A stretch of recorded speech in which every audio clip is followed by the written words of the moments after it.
Hey you guys, it's Elle and welcome back to my channel, and today we are going to be talking all about tools. Tools, brushes, my favorite types of brushes, how to clean your tools, all of that good stuff. So if you want to know more about that, hit the subscribe button and let's do it. Alright, so this has been a much requested video. I know you guys asked me quite a bit, like, what are your favorite brushes? How do I take care of them? Can you make sure you're listing all of your brushes in your description box? All of that good stuff. And I want to start out with kind of prefacing this with the reason why it's taken me so long is there is some stuff going on behind the scenes that I can't necessarily chat about right now. I mean, all really amazing things, but the reason being I can't talk about it all the time is because some of it's not out yet, or it's a touchy subject for me because of what I'm doing. So it's not that I don't want to tell you about all of this. It's just some stuff behind the scenes that I just can't quite talk about just yet. I hope that makes sense, and I'm sorry I have to be vague, but you will know at some point. All right, so let's talk about brush care, tools care first. Okay, so tools are going to be, brushes and sponges. So anything that you use on your face to move product, blend product, apply product, that is going to be a huge importance of cleanliness for you guys and for myself. Obviously, as a makeup artist, my tools are cleansed every single time I use them before I start with a client. On my face, I wash my brushes once a week, or probably even more than that, because I use them so often.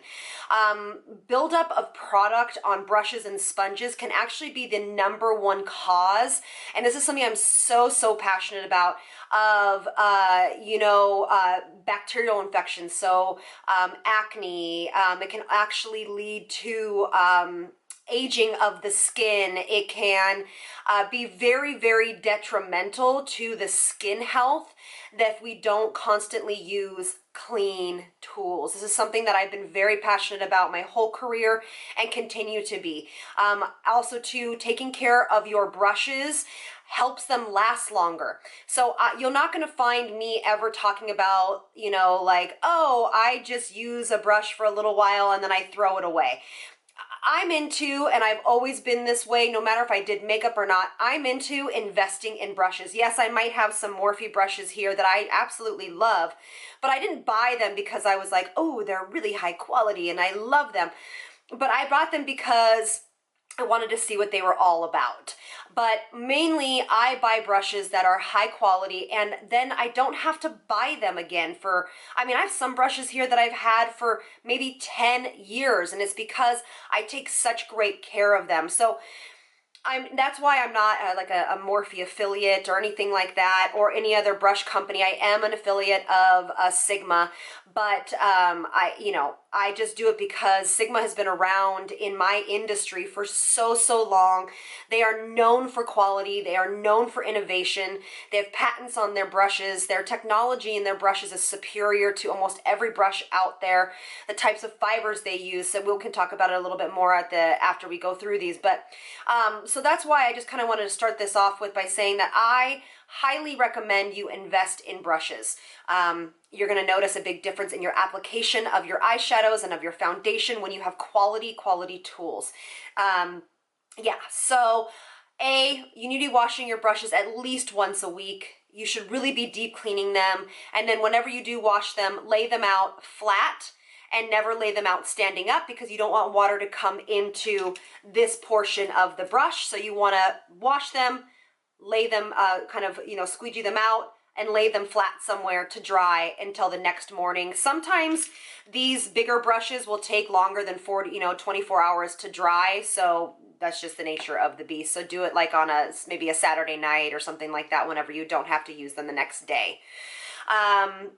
Sponges, so your beauty blender. I wash my beauty blender every time I use it. This is going to be a big culprit of absorbing product and of really holding bacteria. Oops, I'm throwing it all away. But absorbing bacteria. So your sponges should be washed every 2 times. Beauty blender has a cleanser, but you can also use your hand soap, but I would recommend use cleansers that come with things, because a lot of cleansers out there aren't meant to specially remove, where's my big foundation brush? You know, they aren't made to, you know, remove foundation, okay, which can be very, very hard to get out of a brush. Now, you're going to ask me kind of what cleansers I use. Okay, so I make my own, and it is a combination of a kind of a soap, like a dish soap, and some olive oil and some other things. But you just use whatever you find at your local store, or at, you can make your own by using dish soap. It's not going to be as effective. I'm sorry, I have to be so vague. I can't believe I've even talking about this, but it's really essential that you get your brushes very, very clean. Okay, so we talked about that. Brushes need to be cleaned at least once a week. Foundation brushes, if you are acne prone or care about your skin health's anti-aging, I honestly would wash my foundation brush, if I were you, every 3 times you use it, but do with that as you wish. But cleaning your tools is super, super important. I do love this little thing from Sigma.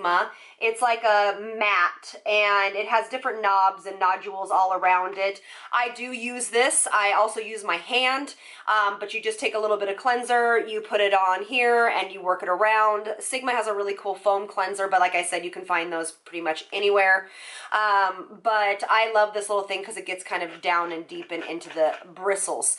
All right, so, and if you don't clean your brushes, you're going to notice that product kind of seeps down into your bristles, and that's really hard to remove. So do yourself a favor and really make sure you're taking good quality or good care of your products or of your tools, okay? Let's talk about some brushes that I absolutely love. So, and I will list all of these below. There are some few that you've seen in my videos that you've asked me about, and I hope that answer will be, you know, that question will be answered at some point in the near future. All right, so let's talk about this. So I love, let me pull it out here, eye brushes. So most people don't need huge fluffy brushes for the eyes. That's what I love about Morphie's and Sigma's brushes, is they aren't labeled, you know, they're not labeled like foundation brush or eyeliner or shadow smudger brush, because really brushes can be used for whatever works for you. Something like this, which is a highlighting brush, as my under eye setting powder. Sometimes I do that. So it's really going to be about finding the brushes that work for you. All right, so here are my top brushes that I like to use on my eyes. I really enjoy this Morphie brush, and again, you know, the numbers are all worn off. I've had this maybe 2 months. I will find the number and put it below, but I like the shape of it. Please don't judge me. I literally just did 2 videos. That's why they are dirty. But I love this brush for blending in the crease. This is a fantastic brush.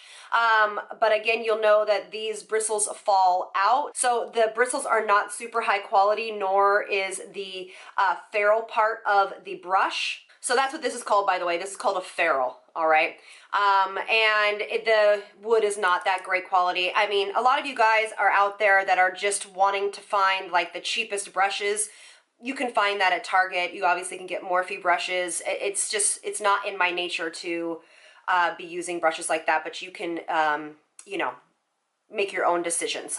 I also love this brush right here from Sigma. This is the F55, And this does say an eye shading brush, but that can mean a whole host of things. But I love this because it's so short and it packs on the product, and then you're able to, you know, smooth it out and you know, do what you wish as far as blending it out with other brushes. But I like this brush, it's dense. I like using it underneath the eye to kind of smoke this out. And just so you know, all of Sigma's brushes are cruelty-free. They are made of a very high quality synthetic fibers.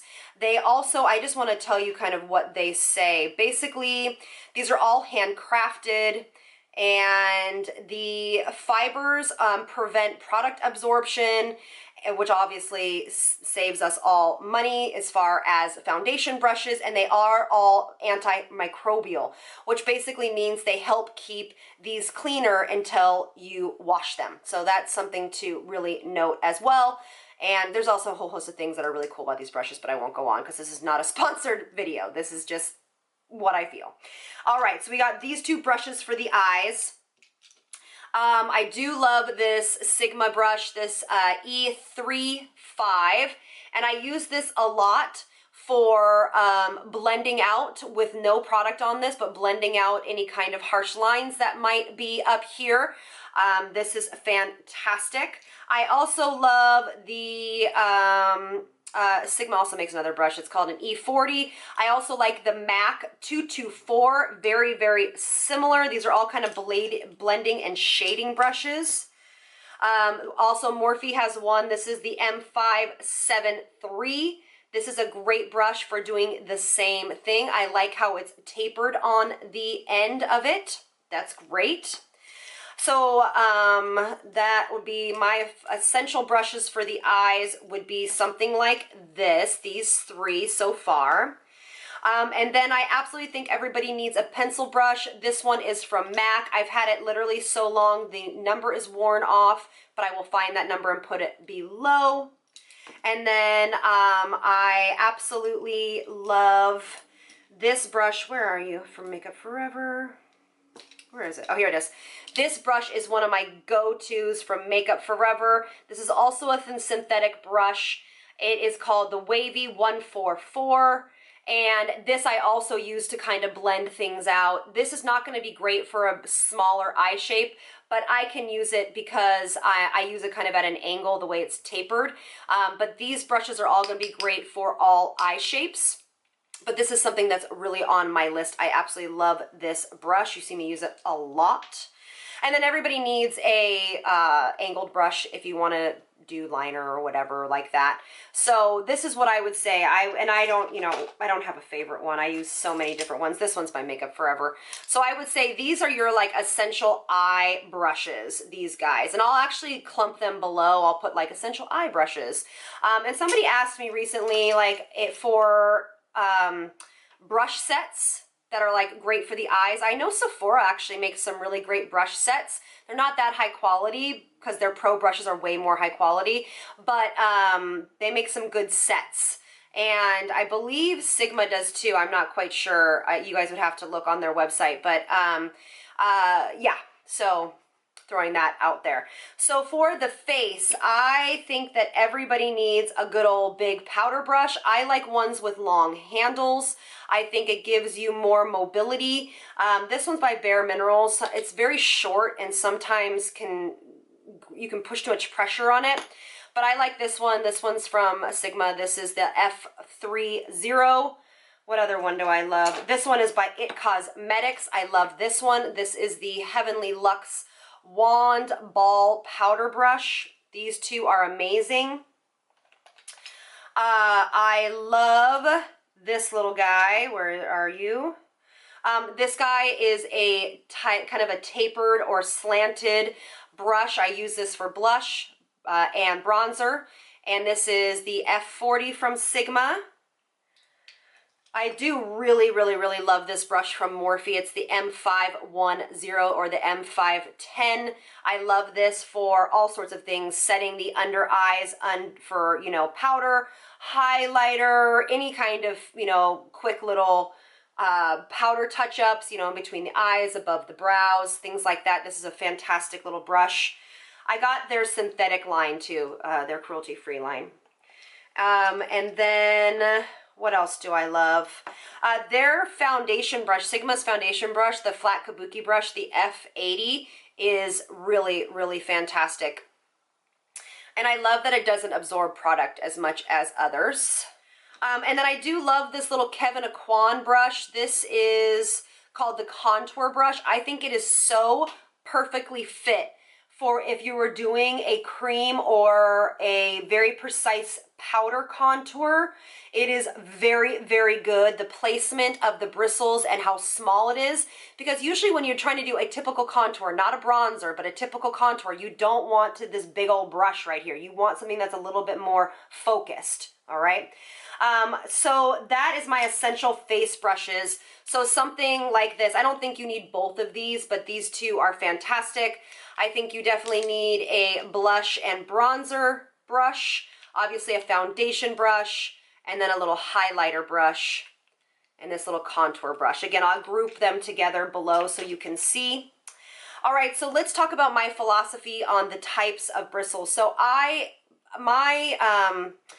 love is for synthetic brushes. This one is from Sigma. I like to use this to diffuse cream products on the cheeks, the blushes, cream blushes and bronzers and contours and things like that. It's the F15. But this is a synthetic brush. This one is a real haired brush. I like to use synthetic bristles. Reason being is because, and all of It Cosmetics line are all cruelty-free synthetic bristles. The reason why I believe in synthetic bristles or brush fibers is because A, they're cruelty-free. I don't think any animals need to be harmed or shaved to make makeup brushes. That's just ridiculous to me. I also believe that real haired brushes have a tendency to cause breakouts and skin ailments because a lot of people are allergic to animals and they might not even know that, and they will still get that effect from using their hair on their brushes. A lot of people say that real haired brushes are better than synthetic brushes. Maybe 15 years ago that was true, but not anymore. We have really come a long way in synthetic haired brushes, and they are just as good as real haired brushes. There is no reason to be producing real haired brushes, in my opinion. That I can probably be, struck down by other makeup artists and things of that nature that believe in real haired brushes is the only way to go. But my synthetic brushes for blending the eyes out work just as well as my real haired brushes. I have not bought real haired brushes in God knows how long. I absolutely am not doing that ever again. And so that is my take on the difference between synthetic and real haired brushes. All right, so I hope that clears things up for you. And if you have any more questions, feel free to comment below. There is just so many brushes in this world that can do so many different things. But for me, it's all about high quality synthetic fibers of high quality nature. Synthetic fibers that have been, that are antimicrobial and that are really designed for the face. And with the highest integrity as well in the company. So I hope that works out for you guys. Let me know if you guys have any more questions, and I will see you guys on the next one. Lots of love from me to you. Bye, guys. If you stayed to the end, I just want to poll you guys. I don't know if this is going to really happen or not, but back in the day when I was dreaming up my, brand in my head, because as all of us dream for their own kind of type of beauty line, I actually created these. So what this is this is actually a brush roll. It has pockets like this, like this, like this. I believe that brushes should be laid flat. I don't love when they stand up. I think brushes should be laid flat. And then what you do is this little thing covers all of your brushes to keep them safe. And then you roll it up like this. And then this little ribbon that has my signature on it goes around, and then you tie it. A lot of my friends have bought this from me that are in the industry, and they love it and they carry it with them. So you guys can see the little ribbon there. Let's see if it'll focus. Super cute. Love it. So just so you know, this is all vegan leather in here. This is a vegan product. It actually can be wiped down with just a little bit of warm water and soap, and then also can be thrown in your washing machine and then on the gentle cycle and then line dried.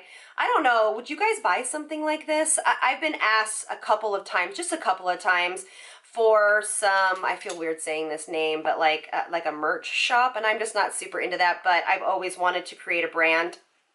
And I already have all the product for this. I just have to find somebody to sew them. But let me know, you know, if you guys said at the end, I really appreciate you doing that. But let me know what you guys think about these. I think it's awesome. I actually have 2 sizes, and I actually used to have 2 colors. I wanted to do these like fashion lines, so I would come out with a new color every season. I'm really telling you guys a lot here. I'm like spilling my beans over here. But this is the bigger size that I actually physically use for makeup, and then you obviously go like this and you tie it up and it's the same thing. I love these. I love the little print on it.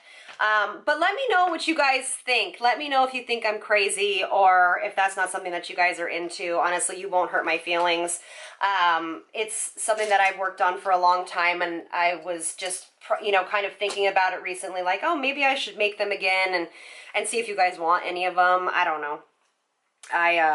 Yeah, so just let me know. This just comes from my heart, and it's something that's near and dear to my heart. When I made these, it was like such a dream of mine come true, and this is so soft. It's like feels like a pillow. It's all like I said, vegan. But yeah, let me know. Comment below. Let me know what you think. All right, you guys. I hope you guys have a great day. Bye.